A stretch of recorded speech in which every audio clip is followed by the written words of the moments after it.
Meus amados irmãos, eu vos saúdo com a doce e gloriosa paz do Senhor.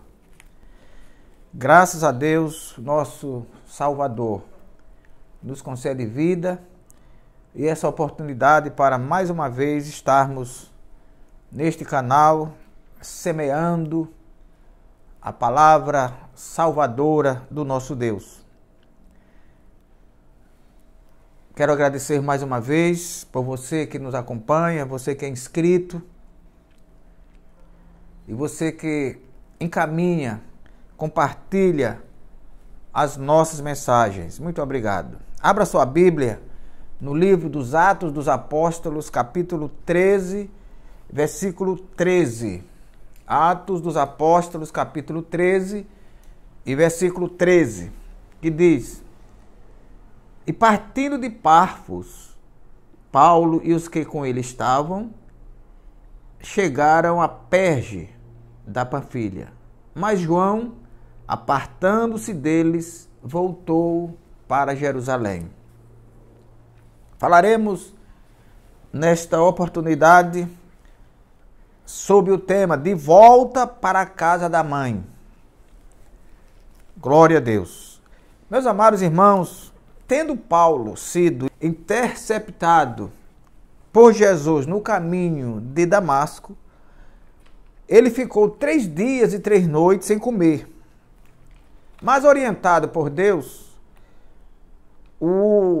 e após a visita do nosso irmão Ananias, a Bíblia diz que ele comeu e ficou confortado, conforme Atos capítulo 9, versículo 19. Para não ser morto, Paulo foi tirado de Damasco pelos discípulos dentro de um cesto de madrugada e levado a Jerusalém.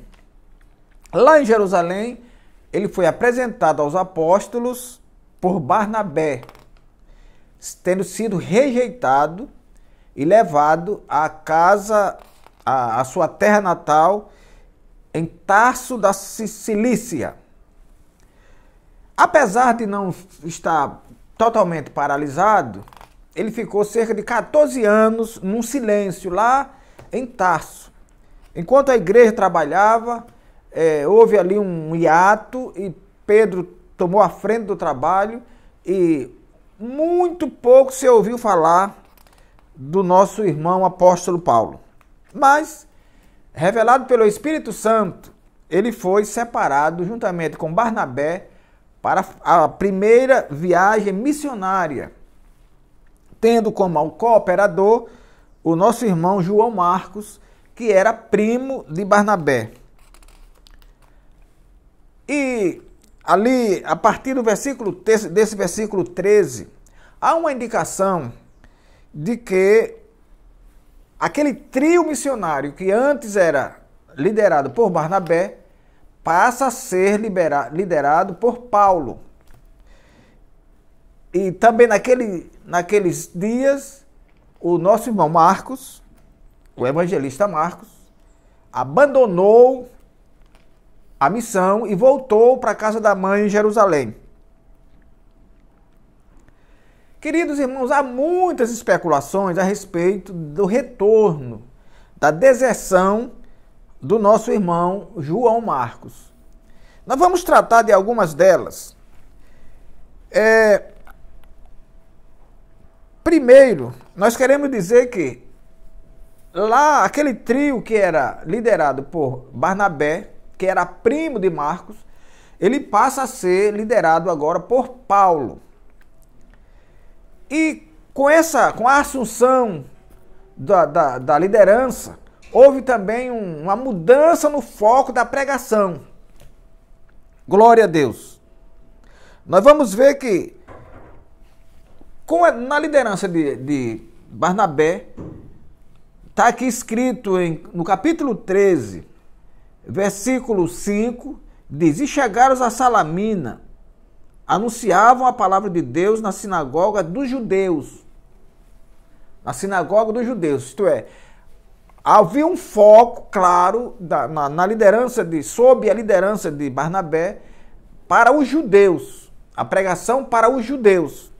Com essa mudança, Está escrito na Bíblia Sagrada que esse foco mudou para os gentios.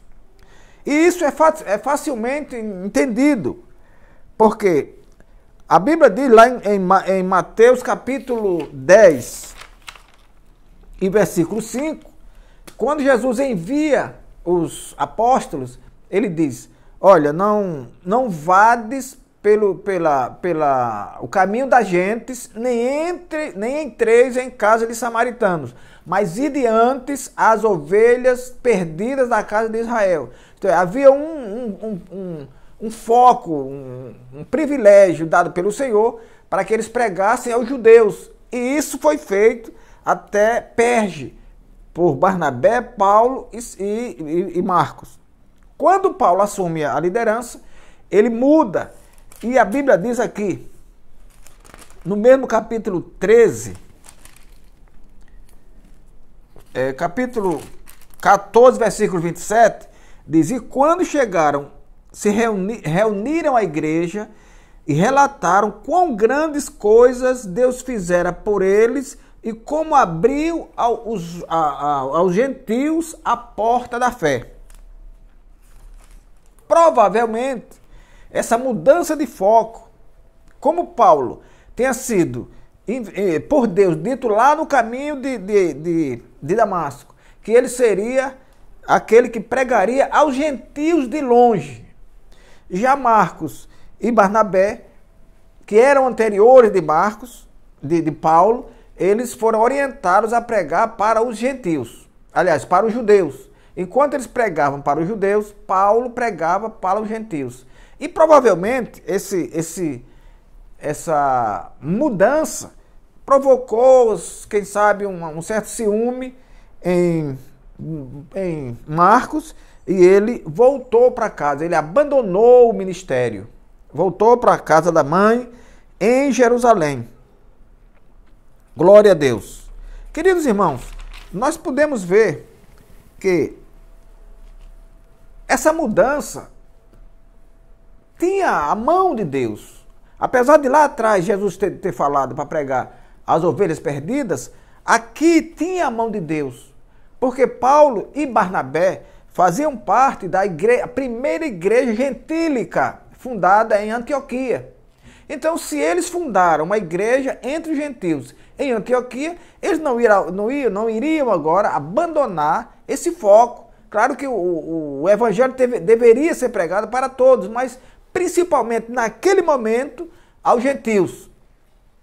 E nós vamos ver lá na frente, no capítulo 13 ainda, a Bíblia diz o seguinte, então os judeus, vendo a multidão, encheram-se de inveja. Quando Paulo pregou em Antioquia, Paulo e Barnabé pregaram em Antioquia, os judeus, cujo foco de Marcos era a pregação deles, para quem era o foco de Marcos, esses mesmos judeus, eles resistiram à pregação de Paulo e de Barnabé e se encheram de inveja, blasfemando e contradizendo o que Paulo dizia. Outra coisa é que, além da mudança da liderança e a mudança do foco da pregação, como Marcos era um evangelista novo e inexperiente, de repente as primeiras confusões, as primeiras oposições que apareceram, desencorajou o jovem evangelista que ficou com saudade da mãe ou da acolhedora cidade de Jerusalém. Aqui, meus amados irmãos, dá para nos aprender que não adianta alguém, por mais influente que seja, querer antecipar ou opor-se a Deus, querendo impor à obra alguém cujo chamado de Deus não lhe chegou. O nosso irmão Marcos era um jovem evangelista, mas como era primo de Barnabé, nós vemos que taxativamente Barnabé estava encaminhando ele para o ministério. Um ministério, ao nosso ver, ainda precoce, precisava de uma boa preparação ainda para que ele pudesse enfrentar os problemas, enfrentar as oposições e levar firme o evangelho. Esse abandono de Marcos lá na primeira viagem missionária trouxe problema para a segunda viagem. Na segunda viagem, a Bíblia diz que Barnabé, apesar da deserção de Marcos, queria levá-lo novamente na segunda viagem. E Paulo diz, não é bom, não é razoável que nós levemos alguém que nos abandonou lá na Panfilha e não esteve conosco nesta obra. E aquela discussão, a Bíblia diz que virou uma contenda entre Paulo e Barnabé. O que acontece é que Barnabé, naturalmente querendo proteger ou querendo resgatar o ministério de Marcos, assim como fizeram com o próprio Paulo, que nós vemos lá no capítulo 11, quando Paulo estava lá em Tarso, quem foi buscar ele lá foi exatamente Barnabé. Então o Barnabé, que reinseriu Paulo no ministério, também queria fazer a mesma coisa, ou fez a mesma coisa com o seu primo. Então, quando Paulo disse que não era razoável levar, ele então separou-se de Paulo, levou Marcos até Chipre, e Paulo seguiu a viagem com Silas, e que logo depois juntou-se também a ele o nosso irmão Timóteo. Glória a Deus. De forma que, meus amados irmãos, não adianta a gente querer antecipar as coisas. Não adianta. Há pessoas que, quando administram alguma coisa, tornam-se donos dessa coisa administrada e querem passar o pé pela mão, fazer coisas que nem é razoável, nem é de tradição, não é de costume, não é usual se fazer. É bem verdade que, meus amados irmãos, o Marcos, cerca de mais de 30 anos depois, tendo sido rejeitado por Paulo, quando Paulo estava lá preso em Jerusalém, ele escreve a Timóteo e pede que Timóteo vá a ele lá na prisão, se possível, antes do inverno, e que leve Marcos. O Marcos que havia abandonado a ele lá, anos e anos atrás, agora Paulo diz, ele me será muito útil ao ministério. Agora nós temos o Marcos amadurecido. O Marcos que já não era aquela criança que achava que o trabalho do evangelho era apenas uma viagem, quem sabe de descanso, uma viagem uma brincadeira, um passatempo. Não era. O evangelho traz muitos problemas, a pregação do evangelho traz muitas oposições, porque o inferno não quer que alguém pregue o evangelho. O inferno quer que tudo fique assim mesmo, porque quanto mais almas se perderem, mais o inferno se alegra. Mas essa não é a vontade de Deus. A vontade de Deus é que todos se arrependam e cheguem ao pleno conhecimento da verdade. Glória a Deus. Você que é o novo obreiro, assim como o nosso irmão Marcos, ainda naquela ânsia de fazer muita coisa, se prepare, porque oposições virão, problemas virão, e Deus preparou homens corajosos, aqueles que não fogem, aqueles que dizem como Paulo, eu posso sofrer cadeias e até perseguições, mas a palavra de Deus não estará presa. Glória a Deus. Eu não me lembro bem se foi nessa viagem, nessa primeira ou na segunda, quando Paulo chega em Listra, e a Bíblia diz que em Listra não existia sinagoga, e ele começou a pregar por ali, e judeus, não eram pessoas estranhas, foram os judeus que deram uma surra em Paulo, espancaram a Paulo e deixaram como morto. Mas a Bíblia diz que os discípulos rodearam a ele, oraram por ele, e ele se levantou e continuou pregando o evangelho. Então, pregar o evangelho não é coisa fácil, não é para Marcos, não é para pessoas verdes, não, são para pessoas que estão revestidas do Espírito Santo. O Espírito Santo é quem nos encoraja, É claro que todo mundo tem o Espírito Santo, todo crente tem o Espírito Santo. Mas aqueles que são revestidos, eles são vestidos e revestidos de uma coragem extraordinária para enfrentar dificuldades, para enfrentar prisões, para enfrentar naufrágio, como Paulo enfrentou, para enfrentar a traição de falsos irmãos, mas continuar pregando a palavra de Deus. Glória a Jesus. Voltar para casa, abandonar o evangelho, abandonar a obra, abandonar o ministério, não é bom. É melhor se preparar antes, porque a Bíblia diz que aqueles a quem Deus envia, Ele cuida. Então o Espírito Santo está pronto para nos preparar, para que possamos entrar na fileira, pregar o evangelho, alegrarmos-nos trazendo conosco os molhos, isto é, as almas salvas, e assim aguardarmos o grande dia que o Senhor já tem marcado lá no seu calendário para buscar a igreja.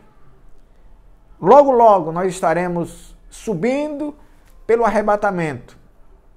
E o mundo ficará aí por um tempo. Mas a Bíblia diz que depois nós voltaremos para reinarmos com o Senhor 1000 anos. Aleluia. Que o Senhor nos abençoe e nos guarde. E até, meus amados irmãos, o nosso próximo encontro.